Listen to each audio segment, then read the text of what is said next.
안녕하세요. 오늘도 와주셔서 감사드리고요. 바로 사연 읽어보겠습니다. 저는 사업가인 남편과 결혼 6년 차인 주부예요. 그런데 결혼을 한 뒤에 제가 결혼 전에 모아서 가져온 돈의 절반 이상을 날리게 되었어요. 6년이 흐르는 동안 남편의 사업이 위기였다거나 사업이 망했다거나 제가 사기를 당한 것도 아닌데 말이에요. 제 돈이 이렇게 반토막이 난 것은 돈 먹는 하마나 다름이 없는 시어머니를 만나게 되었기 때문이에요. 세상에 돈 좋아하지 않는 사람은 없다고 하지만 시어머니는 돈이 만병통치하는 사람이었어요. 물론 시어머니가 처음부터 돈만 밝히는 그런 분이었던 것은 아니었어요. 나이에 비해 조금 철이 없는 면이 있기는 했지만 그런 부분을 감안하면 그저 보통이야. 시어머니라고 생각했어요. 하지만 몇 회 전부터 점점 대놓고 돈을 밝히기 시작하시더니 나중에는 나의 돈을 달라고 요구하기 시작했어요. 처음에는 그것을 몰라서 시어머니가 아프다고 했을 때 며칠씩 옆에 머물러 병간호까지 하기도 했죠. 하루는 쉬어보니까 기력이 없다면서 아무것도 못하겠다면서 저를 시댁으로 불렀어요. 시댁이 집에서 멀지 않아서 시어머니가 걱정이 되어 금방 가보았죠. 시댁에 도착해보니 며칠씩 밀린 듯한 설거지며 잔뜩 쌓인 빨랫감 등 집안이 엉망이 되어 있었어요. 저는 깜짝 놀라며 시어머니를 찾았죠. 필시 어딘가 정말 크게 아프시구나 싶었어요.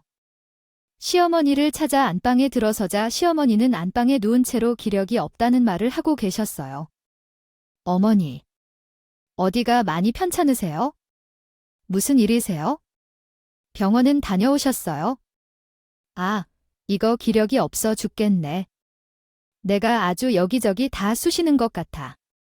나이를 먹으니 그저 기력이 없어. 어머니, 정말로 병원에 가보지 않아도 괜찮으시겠어요? 제가 집안일 해둘 테니 좀 더 누워 계세요. 드실 것도 조금 해볼게요.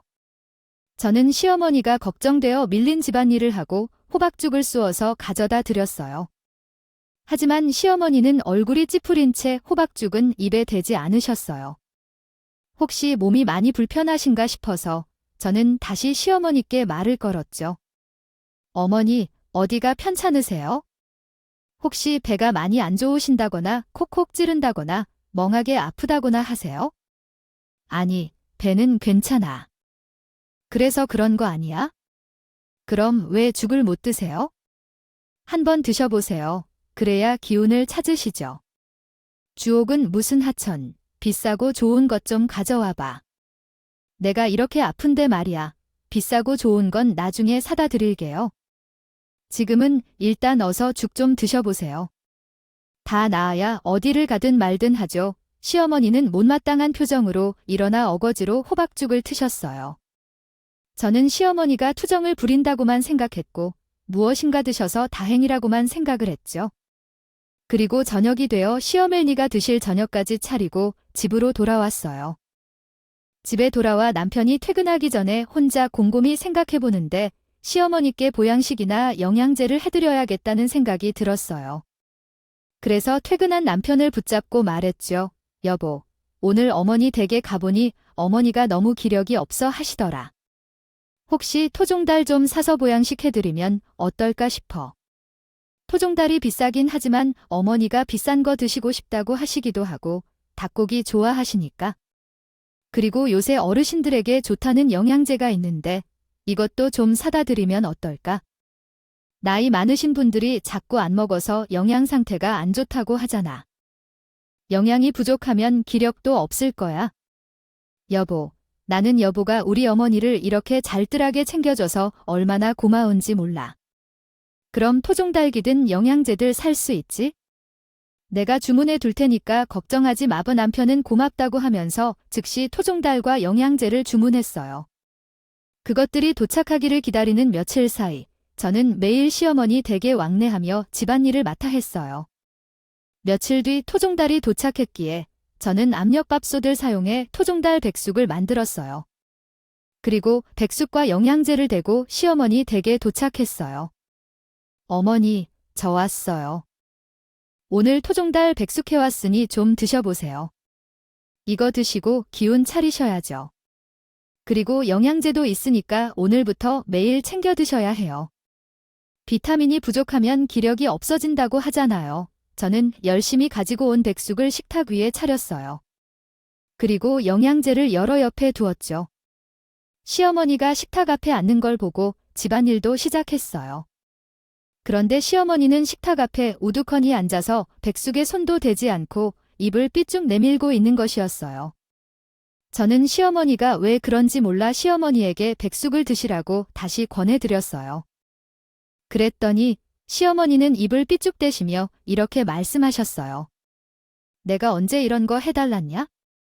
내 말은 내가 키우기 없으니까 내가 잘하는 한의원에 가서 보약이라도 좀 지어 먹게 해달라는 말이야. 밥 한 끼 잘 먹고 털고 일어날 일이면 내가 진작에 일어섰지? 아니, 넌 왜 이렇게 말귀를 못 알아먹냐? 응. 저는 그 말을 듣고 그제서야 이해를 했어요. 시어머니는 보약 값을 달라고 말씀을 하시는 것이었어요. 그것도 모르고 백숙을 해오고 영양제를 챙겨드리니 시어머니는 계속 불만이었던 것이었죠. 저는 하던 집안일을 멈추고 잠시 시어머니 앞에 앉아서 여쭤보았어요. 보약이 필요하셨어요, 어머니? 그 한의원에서 해주는 보약은 얼마 정도 하는데요?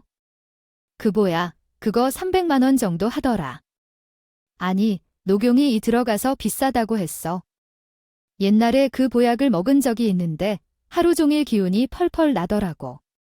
보약 같은 거 알아서 그 한의원 가서 친맥 보고 아주 최고급으로 제일 좋은 보약 해다 먹을 테니까 좀 줘봐. 돈 300이 쉬운 금액은 아니었지만 시어머니가 이렇게까지 말씀을 하시니 신경이 안 쓸 수가 없었어요. 시어머니는 몸이 안 좋아서 그런지 평소보다 더 떼를 쓰는 느낌이었어요. 하지만 나이가 많은 분이 몸이 불편하면 얼마나 짜증이 날까 싶어서 이해를 하기로 했어요. 그래서 그날 저녁 남편을 만나 다시 논의를 했죠. 여보, 어머니가 녹용이 들어가는 보약을 드시고 싶다고 하는데 돈 300이니까 적은 돈은 아닌데 이렇게까지 며칠째 기력이 없다고 말씀을 하시니 해드려야 하나 싶어. 당신이 보기에는 어때? 괜찮겠어? 그래, 보약값을 달라고 하신다고 며칠째 누워있는 곳을 보면 보약이라도 해드려야 하나 싶기는 했어. 한 번 해드려도 괜찮아. 남편은 괜찮다고 말했어요. 그래서 우리는 시어머니가 달라고 하신 몇백만 원을 드렸죠. 아이고, 보약값이야. 고마워. 이걸로 보약해 먹으면 싹 낫겠다. 아이, 고맙다. 정말 보약값을 받은 시어머니는 어린아이처럼 좋아했어요. 얼굴빛이 하도 밝은 통에 아픈 사람이 맞나 싶을 정도였죠. 그런데 그 다음 날부터 시어머니는 저를 부르지 않았어요. 제가 걱정이 되어 시댁에 가보았는데 시어머니는 거실 소파에 앉아 TV를 보며 깔깔거리고 있었죠. 집안도 깨끗이 정리가 되어 있었고요. 어머니, 이제 몸은 괜찮으세요? 보약은 지어오셨어요. 이제 많이 괜찮아졌어. 보약은 주문해 줬으니까 택배로 보내준대 덕분에 괜찮아요. 고마워요. 저는 시어머니의 반응에 긴가민가 했지만 일단 그런가 보다 했어요. 하지만 그 뒤로도 걱정이 되어 일주일에 한 번 정도는 시댁에 가보았는데 그때마다 시어머니는 아주 씻은 듯이 건강한 모습이었어요. 그리고 이상하게도 시어머니가 보약을 받았다는 말만 하고 보약을 챙겨 먹는 모습은 본 적이 없었어요. 보약이 아니라 돈을 받아서 몸이 나은 것은 아닌지 조금 의심스럽죠. 하지만 그때는 의심만 하고 넘어갔어요. 그리고 얼마 뒤 또 비슷한 사건 하나가 터지고 왜 말이 끊겼어요? 시어머니와 남편과 함께 마트에 가서 장을 보던 중 갑자기 시어머니 모습이 안 보이더라고요. 어머니, 어디 가셨어요? 시어머니를 찾아 여기저기 기웃대면서 한참 찾아다니다 보니 시어머니가 수산물 코너 앞에 주저앉아 있는 곳을 보았어요. 저는 놀라서 얼른 뛰어가 보았죠. 어머니, 괜찮으세요? 왜 주저앉아 계세요? 어디 안 좋으세요? 아이고, 구경하고 있다가 같이 발등을 쫓지 뭐야. 그런데 이게 너무 아파 일어날 수가 없어 저는 혹시라도 발등에 뼈가 부러지기라도 했나 싶어서 걱정이 되었어요. 시어머니는 아예 못 걷겠다고 하면서 일어날 생각을 안 하셨죠. 사람들이 점점 모여들고 큰일이 될 것 같아서 일단 남편을 불러 시어머니를 등에 업으라고 했어요. 그렇게 장을 보다 말고 저희는 시어머니를 등에 업었고 병원으로 가게 되었죠. 시어머니는 병원으로 가는 내내 아프다면서 죽는 소리를 내었어요. 팔이 너무 아파 큰일이 났나 봐. 아, 이거 부러졌으면 어떡하냐. 아이고, 저희도 혹시 발등이 부러졌을까봐 걱정이 많이 되어서 정형외과로 빠르게 갔어요. 가서 진료를 받는데 시어머니가 아무리 아프다고 해도 의사가 고개를 갸웃거리는 것이었어요. 하이, 이거 너무 아파요. 여기 팔등, 거기가 너무 아파 큰일 났나 봐요. 어머님 발등은 무사한데요. 뼈도 멀쩡하고 한 번 멍들고 나 그런 것도 없어요. 그래도 시어머니가 계속 아프다고 하죠.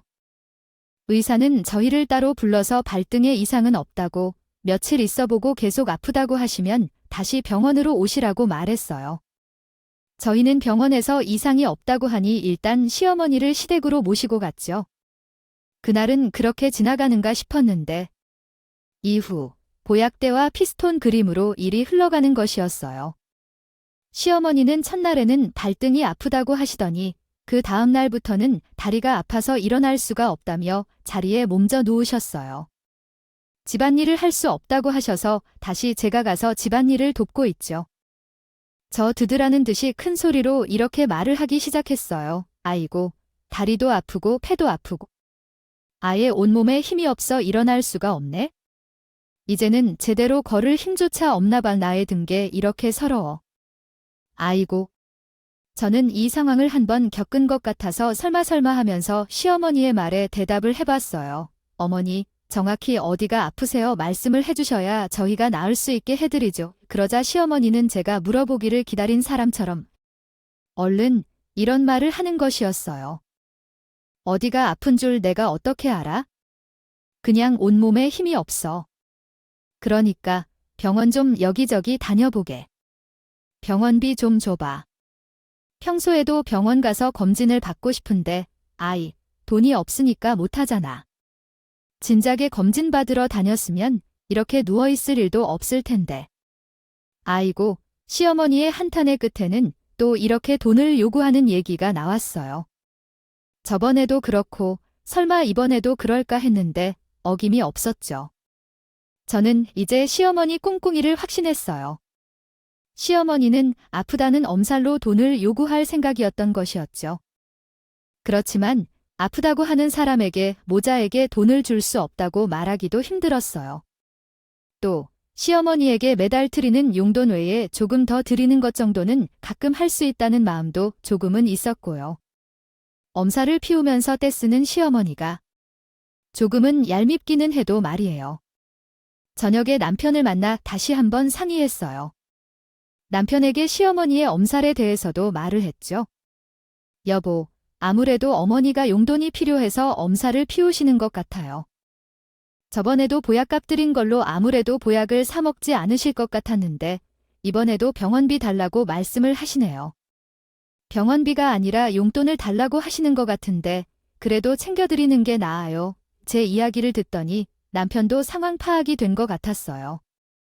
본인의 어머니이지만 썩 달가운 상황은 못 되는지 남편도 고민을 한참 하더니 말을 했어요. 한 번만 더 드리자. 무엇인지 몰라도 나이 많은 어르신이 용돈이 필요해서 그러시는 것 같으니까 눈 감고 딱 한 번만 더 드리면 다음엔 안 그러시겠지. 그렇게 남편과 상의 끝에 시어머니가 바라는 병원비를 챙겨 돈을 드렸어요. 그러자 시어머니는 바로 다음 날부터 깨끗이 나은 것처럼 벌떡 일어나 생활하셨죠. 이제 더 이상 이런 일이 없었으면 싶었는데 시어머니는 그 이후로도 계속해서 엄살을 피우거나 말도 안 되는 핑계를 대면서 저희에게 돈을 요구했어요. 내가 동네 할머니들이 만났는데 아이 나보고 밥 한 번 안 산다고 뭐라 하잖아. 내가 진짜 속상해서 그런데 돈이 있어야 밥을 서든 말든 하지? 밥값 좀 줄 수 없니? 내가 이런 소리 들으면서 지낼 수는 없잖아. 아이 속상해. 정말 스트레스도 스트레스대로 받는다. 이건 정말 아니다 싶었어요. 하지만 남편도 이제 이 문제에 대해 더 이상 입을 열지 않고 있었어요. 남편도 분명히 스트레스를 받는 것 같았지만 시어머니에게 돈 없다는 말을 하기 힘든 것 같았죠. 결국 저도 혼자 스트레스를 받으면서 시어머니를 피하려고 할 뿐이었어요. 그리고 얼마 뒤 시어머니 집 근처에서 살고 있는 제 친구를 만나 점심을 먹게 되었어요. 점심을 먹다가 시어머니 이야기가 나왔어요. 제 친구 집은 시어머니와 동만 다르고 같은 아파트 단지라서 오며 가며 자주 뵙게 된다는 것이었어요. 저는 요즘 제 스트레스에 오는 이 시어머니였기 때문에 그냥 말없이 웃으며 듣고 있기만 했죠. 그런데 친구가 처음 듣는 의견 말을 하는 것이었어요. 그런데 너희 시어머니 정말 멋쟁이시더라. 저번에 보니까 밍크 코트를 걸치고 완전 멋진 검정 구두를 신으셨는데. 아우, 딱 봐도 명품이던데. 아, 진짜 돈 많은 사모님이 이런 건가 싶었어. 너희 부부가 시어머니를 진짜 잘 모시고 있구나 싶다고 생각했는데 그때 친구의 말에 놀라 벙쪄버렸어요. 아, 시어머니가 밍크 코트에 명품 구두를 가지고 있다는 말도 처음 듣는 것이었고 그런 모습을 보기도 전에요. 이상하게 생각이 들어 혼자서 곰곰이 생각에 잠겨 있었죠. 그런데 그 후로 친구가 한 말이 더 놀라웠어요. 참, 어머니 외제차 진짜 애지중지하시더라. 새빨간 외제차에 타고 계시더라 라는 그 말이었거든요. 그런데 남편이 뽑아주신 거지? 너희 남편 정말 멋있어. 어머니한테 그런 선물도 하시고. 그리고 계속 이야기를 한 건데요. 그럼 긁힐까봐 걱정되시는지 아이 추천하는 차가 많지 않은 곳에 계시더라고. 항상 옆 건물에 주차하는 차가 별로 없는데 그곳에 주차하고 오시는데 우리 집 베란다에서도 잘 보인다고 그 말이었어요. 그런데 이제까지 시어머니가 운전을 할 줄 모른다고 알고 있었거든요. 그리고 차에 욕심이 없는 시아버지는 국산차를 몰고 있었기 때문에 외제차를 무는 시어머니 이야기는 생각도 못한 일이었어요. 그래서 얼이 빠진 표정으로 친구에게 되물었죠. 아니, 근데 진짜 우리 시어머니 본 거 맞아? 우리 시어머니 운전을 못하시거든? 내가 본 게 정말로 우리 시어머니 맞아. 제가 심각하고 놀란 얼굴로 진작에 묻자 제 친구는 저의 얼굴을 보더니 무엇인가 깨달은 듯이 깜짝 놀랐어요. 세상이 진짜로 어머 어떡해. 내가 본 게 진짜 너희 시어머니가 맞아. 저희 둘은 분명히 무엇인가 있다는 것을 직감했어요. 서로 눈빛만 주고받으면서 많은 생각을 하게 되었죠. 저는 친구에게 솔직하게 사정을 털어놓았어요. 시어머니의 생때 계속해서 돈을 뜯겨왔다고 말이죠. 그리고서 차마 입 밖으로 낼 수 없는 안 좋은 예상들만 떠올라서 일단 제가 지구로 돌아갔다가 다음에 다시 오기로 했어요. 친구가 말한 시어머니가 주로 외제차를 타고 나간다는 시간에 다시 오기로 했죠. 너희 시어머니 오전 11시쯤에 항상 외제차 타고 나가시더라고. 그때쯤 와서 뒤를 쫓아가 봐. 너희가 명품이랑 외제차 살 정도로 돈을 뜯겼는데 어디에 쓰고 있는지 알아봐야지. 친구 말대로 며칠 뒤 저는 친구네 집에 놀러 간다고 말하고 오전에 친구네 집으로 향했어요. 친구와 수다를 떨고 있다가 시어머니가 외제차를 타러 갈 시간이 되었을 때 친구에게 눈짓을 하고 옆 건물 근처로 향했어요. 옆 건물 앞에는 정말 빨간 외제차가 있었어요. 저는 잘 안 보이게 숨은 채 친구에게 전화를 했어요. 친구가 집 베란다에서 내다보고 있다가 시어머니가 나타나자 저에게 말했어요. 예예, 너희 어머니 지금 왔다. 얼른 택시 잡아 시모차 출발하면 뒤따라가서 가봐. 조금 후에 친구의 말대로 명품인 코트와 구두를 신은 시어머니가 나타났어요. 저는 그런 시어머니의 모습을 보고 경악을 했죠. 시어머니가 진짜로 그런 모습으로 외제차를 타러 올 것이라고는 친구 말을 들었지만 상상도 못했거든요. 저도 모르게 핸드폰을 들어 몰래 카메라 셔터를 마구 눌렀어요. 시어머니는 자연스럽게 빨간 외제차에 올라타더니 차를 몰고 어딘가로 사라졌어요. 대낮인데도 그런 차림으로 당당하게 외제차를 몰고 나가는 시어머니를 보니 이것이 보통 일이 아니구나 싶었어요. 빨리 택시를 잡아 타고 앞서가는 시모의 외제차를 따라가 달라고 했어요. 시어머니가 모는 빨간 외제차는 한참을 달리더니 도심을 벗어나 근교로 향하기 시작했어요. 저는 별별 생각이 다 들었어요. 일단 저와 제 친구가 동의한 것은 시어머니가 명품과 외제차를 구입하기 위해 저희 부부에게 돈을 요구했을 것이라는 사실이었어요. 그런데 그 외에 저렇게 명품으로 휘감고 외제차를 타고 어디로 갔을까 싶었지만 알 수가 없었어요. 어디 비밀스러운 모임에 가는 것인지, 그게 아니면 이상한 사인이 종교회라도 빠진 것인지, 그냥 취미라고 치기에는 너무 사치스러웠죠. 그렇게 한참 가다가 외제차는 어떤 교회에 레스토랑이 멈춰섰어요. 딱 봐도 오래된 시어머니 나이대의 분들이 좋아할 법한 레스토랑이었죠. 빨간 외제차에서 내린 시어머니는 바로 레스토랑으로 들어가지 않고 휴대폰으로 누군가와 통화를 했어요. 조금 뒤에 검정색 차 한 대가 들어와 주차를 하더니 차에서 어떤 낯선 남자가 내렸어요. 남자는 시어머니를 보더니 활짝 웃으며 달려가 포옹을 하는 것이었어요. 두 사람은 서로 스킨십을 하더니 두 손을 꼭 잡고 레스토랑으로 들어갔어요. 저는 방금 제가 본 장면이 무슨 장면인지 이해가 되지 않아서 잠시 벙찐 표정으로 입을 벌리고 있었어요. 시어머니는 명품으로 휘감고 외제차를 타고 불륜을 저지르고 있었던 것이었어요. 저는 시어머니가 할 수 있는 수많은 일 중에 불륜은 생각을 해보지 못해서 머리를 망치로 맞은 듯이 충격을 받았어요. 훈련이라니.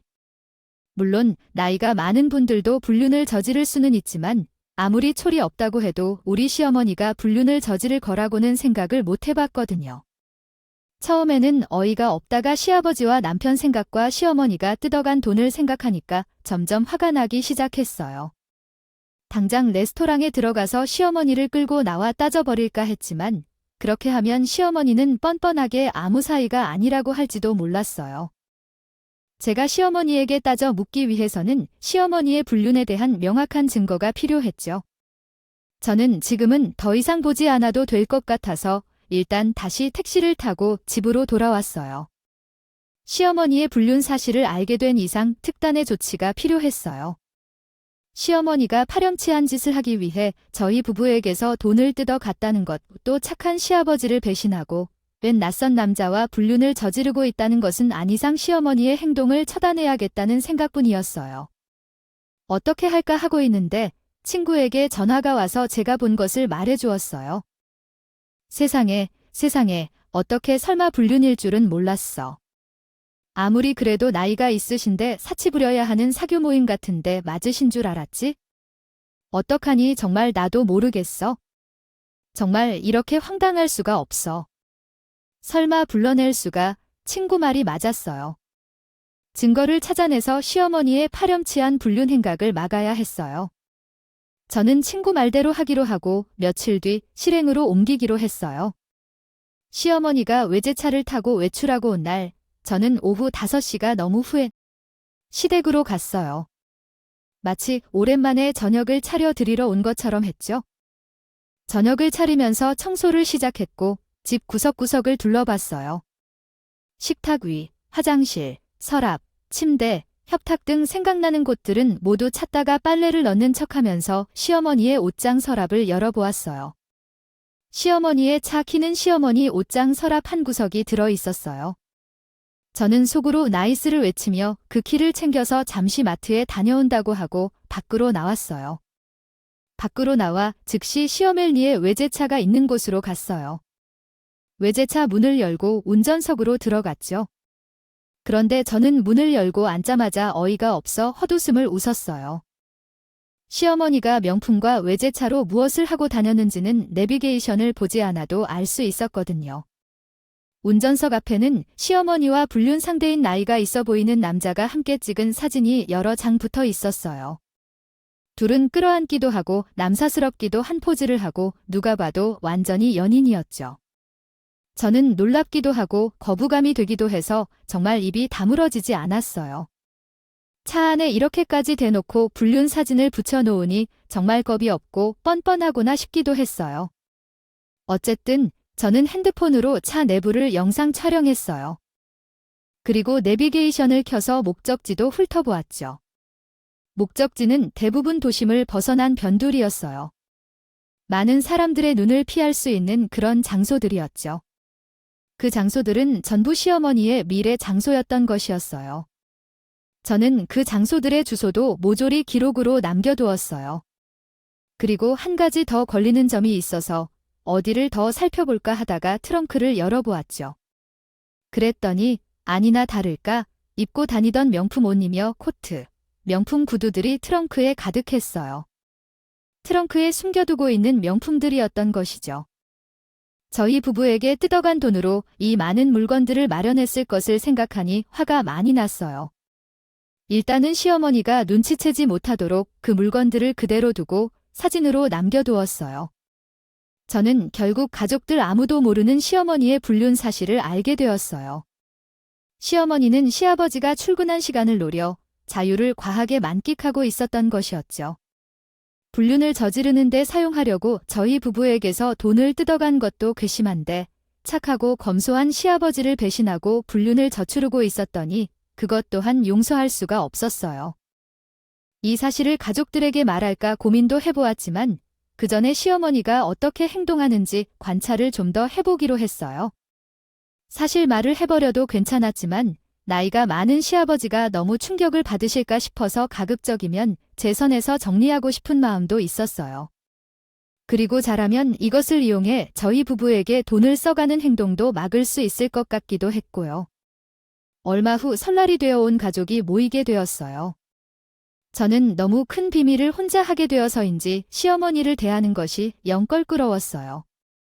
하지만 일단 가급적 티를 내지 않은 채 서울 준비를 하고 있었어요. 설 음식 준비를 하는 동안 몇 시간째 TV만 보고 계시던 시아버지가 갑자기 TV를 끄셨어요. 아이고, 온 가족이 오랜만에 모였는데 이렇게 보내면 아깝지. 다들 모여봐. 설날이니까 다 같이 윷놀이나 해보자. 아버님은 안방에 들어가시더니 가지고 있던 윷놀이를 챙겨서 나오셨어요. 묵직한 나무로 만든 윷은 아버님이 취미로 손수 직접 깎아서 만드신 것이었어요. 그래서 시어머니까지 포함한 가족 모두가 윷놀이에 참여했어요. 남편과 시아버지는 승부욕이 좀 있는 편이어서 윷놀이를 시작하고 조금 시간이 지나자 소리까지 질러가며 즐겁게 윷놀이를 하기 시작했어요. 저도 즐거운 마음이 들었어요. 제 차례가 왔을 때 신이 난 남편이 높이 던지라고 추임새를 넣어서 윷을 높이 던졌죠. 그런데 높이 던진 윷 하나가 어머니 이마 쪽으로 크게 튀어 올랐어요. 시어머니는 외마디 소리와 함께 머리를 감싸주면서 그대로 뒤로 나 동그라졌어요. 사실 제가 똑똑히 봤지만 시어머니는 뉴스 정통으로 맞지도 않았죠. 않았어요. 하지만 아주 격한 액션을 하면서 뒤로 나 동그라지시기에 걱정을 하지 않을 수는 없었죠. 시어머니는 큰 소리로 들으라는 듯이 곡소리를 했어요. 아이고, 아이 나 죽네. 머리가 너무 아파. 두통도 없고 이쪽 눈도 잘 안 보여. 아이고, 시어머니가 이렇게 죽는 소리를 하니 시아버지와 남편도 일어서서 걱정을 하고 저는 눈치가 보여서 시어머니 옆에 무릎을 꿇고 벌을 서듯이 한참을 앉아 있었어요. 시어머니는 그렇게 엄살을 부르더니 저를 보고 갑자기 버럭 소리를 지르는 겁니다. 너 일부러 그랬지? 남들은 몰라도 난 다 알아. 아무리 시어머니가 싫어도 이 무기나 다름없는 두꺼운 요소로 나를 나 이거 그냥 못 넘어가. 시어머니는 갑자기 저에게 화를 내며 생떼를 쓰기 시작했어요. 일부러라니 저는 정말 억울한 노릇이었죠. 남편과 시아버지가 말렸지만 시어머니는 막무가내였어요. 생떼를 쓰던 시어머니는 저를 보면서 또 말도 안 되는 소리를 했어요. 내일 당장 입원할 거니까 치료비에 이 피해 보상금까지 다 쳐줘. 나는 이거 돈으로라도 보상을 받아야겠다. 내일까지 내 통장에 5천만 원 넣어놔. 내일까지 안 들어오기만 해봐. 역시나 결국은 돈이 악이었어요. 저뿐만 아니라 남편까지도 무의식적으로 한숨을 내쉬었죠. 시어머니는 아프다면서 부축을 해달라고 해서 안방으로 들어가 놨어요. 안방에서도 거실까지 들리게 자이고 아이고 하는 알람 소리를 크게 내었죠. 남편이 그런 식물을 쫓아 들어가 꼭 그렇게까지 하셔야겠냐고 싫은 소리를 하자 당장 신우를 부르라고 호통을 치시더라고요.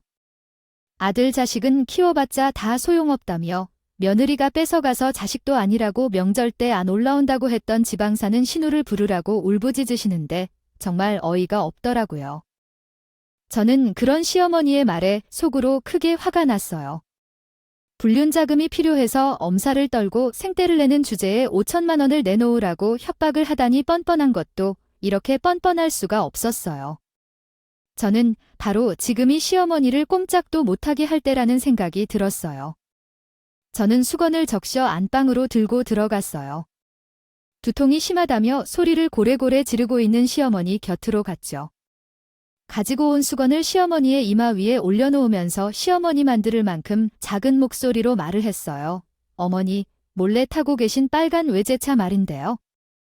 그거 저희한테 얻어간 돈으로 구입하신 것 같은데 그 정도면 어머니 이혼 위자료로 퉁쳐도 될 가격 아닌가요?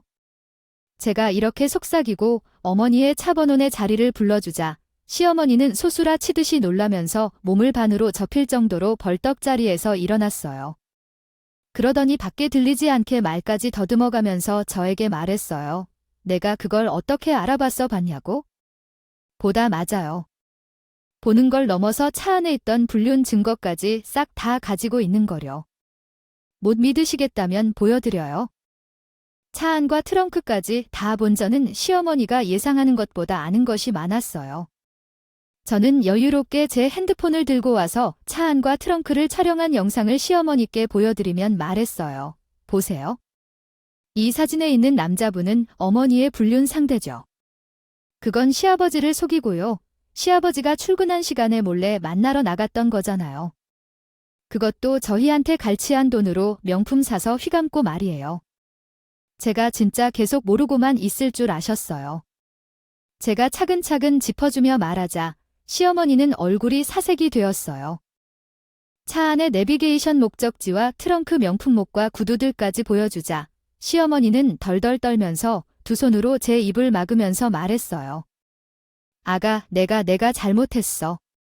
아, 제발 이건 또 이상히 말하지 마. 내가 진짜 잘못했다니까. 제가 두 눈 크게 뜨며 기분이 언짢은 표정을 짓자 시어머니는 이번에는 아예 바닥에 엎드려 제 손을 두 손으로 붙잡고 싹싹 들기 시작했어요. 진짜 잘못했다. 한 번만 용서해줘. 그러면 다시는 안 그럴게. 돈 달라는 이야기도 안 할게. 그러니까 제발 이 사실은 알리지 말아줘라. 진짜 미안하고 진짜 잘못했다. 저는 그런 시어머니를 차가운 눈빛으로 내려다보았어요. 충분히 어른이 되었을 나이에 철없이 자식에게 불륜 자금을 뜯어내고 이제는 잘못하면서 빌고 있는 모습이 초라해 보였죠. 저는 바로 지금 해야 할 말들을 일단 내뱉었어요. 네, 앞으로는 절대로 어머니의 불륜에서의 자금을 대주는 일은 없을 거예요. 그리고 어머니를 믿을 수 없으니 정기적으로 드리는 용돈 이외의 돈은 다 끊을 거예요. 아예 아니다. 용돈도 끊을 거예요. 제가 이렇게 말하자 시어머니는 바닥에 엎드린 채 고개를 끄덕거리면서 잘겠다고 말했어요. 그 다음에 시어머니에게 어떤 요구를 할까 하다가 아무래도 남편과 시아버지가 알게 되면 받을 상처가 걱정이 되었어요. 사실을 알리면 두 사람은 너무나 상처를 받아 일상생활조차 힘들어 할 것 같았어요. 그래서 저는 시어머니에게 이렇게 요구를 했어요. 저는 어머니의 불륜 행각이 괘씸하게 짝이 없지만 저희 남편이랑 착한 시아버지가 상처를 받을 일이 더 걱정돼요. 그러니까 제가 말하는 대로 모든 것을 정리하고 저한테 제대로 확인을 받으세요. 첫째로, 그 불륜 상대랑은 완전히 끝내세요. 두 번째로, 명품 옷이랑 구두, 외제차를 전부 팔고 그 돈을 제 통장으로 입금하세요. 이 두 가지가 모두 끝나야 제 핸드폰에 있는 영상과 사진들을 지워줄 거예요. 시어머니는 잠시 망설였지만 또 연신 알겠다며 고개를 끄덕거렸어요. 불륜을 저지르는 사람들이 하는 큰 착각 중 하나는 본인만 치밀하다고 생각하는 곳이에요. 하지만 불륜은 저주는 기간이 길어지면 길어질수록 치밀함도 나태해지고 사랑의 눈이 멀었으니 판단력도 흐려져 결국 꼬리가 밟히는 법이죠.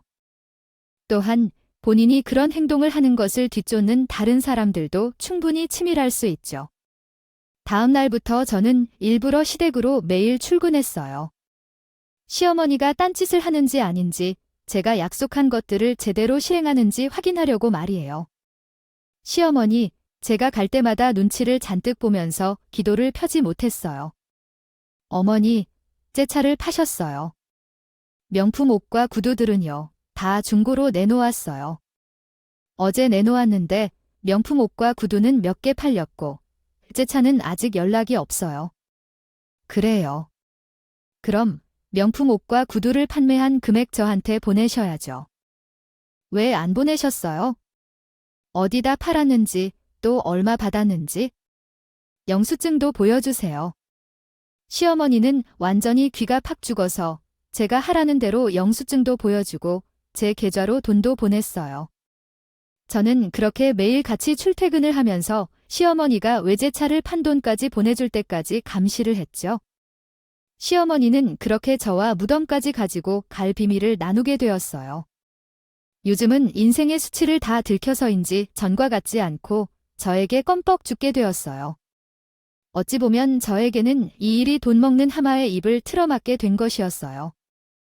이웃이 어머니가 엄살을 피우며 아프다고 말하는 일도 쏙 들어가서 시어머니에게 돈을 뺏길 일도 없어졌어요. 사실 저는 지금도 남편과 시아버지를 위해 시어머니를 감시하며 살고 있답니다. 이제 나이가 나이인지라 더 이상 불륜 같은 남부급 넣은 일은 저지르지 않았으면 좋겠어요. 저희 부부는 시어머니에게 돈을 뜯기지 않게 되자 이제야 조금씩 저축도 하고 계획대로 돈을 모으게 된 느낌이에요. 골치 아팠던 일이 한 번에 해결되자 속이 그렇게 시원할 수가 없네요. 제 이야기를 들어주셔서 감사하고요. 제 사연 듣는 분들도 돈 많이 모으시고 항상 좋은 일만 가득하시길 빌게요. 오늘도 끝까지 함께 해주셔서 감사하고요. 다음 영상으로 또 찾아뵙겠습니다.